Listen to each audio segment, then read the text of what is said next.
राजकुमारी फूलमदे को देखने के बाद उसकी उन बड़ी बड़ी बातों और उसकी प्रतिज्ञा की धज्जियां उड़ चुकी थी। अब वो कैसे भी करके राजकुमारी फूलमदे को पाना चाहता था, उसके साथ विवाह करना चाहता था।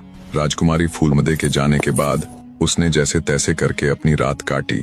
जैसे ही सुबह हुई, उसने नीचे खड़े पहरेदारों को आवाज लगाते हुए कहा, मुझे निकालो यहाँ से, मैं विवाह करने के लिए तैयार हूँ। सैनिकों द्वारा आजाद किए जाने पर वो भागता हुआ सीधा अपने पिता के पास गया और रात में घटी पूरी घटना उनको कह सुनाई और बोला, पिताजी, अगर मेरी शादी उससे ना हुई तो मैं अपने प्राण त्याग दूंगा। कुछ समय पहले तक विवाह न करने के बड़े बड़े वायदे करने वाले उस पुत्र के मुख से ऐसी बात सुन राजा खुश के साथ साथ हैरान भी थे। राजा ने तुरंत सभा बुलाई और राजकुमारी फूलमदे द्वारा किए गए इशारों को सबके सामने रखा, पर दरबार में मौजूद कोई भी दरबारी राजकुमारी फूलमदे के इशारों का अर्थ नहीं समझ पाया।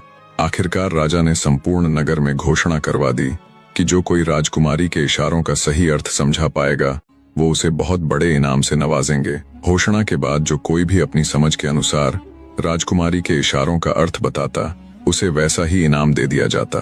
ऐसे ही कुछ दिन बीत जाते हैं, पर कोई भी राजकुमारी के इशारों का सही मायने में अर्थ समझाने में नाकामयाब रहा।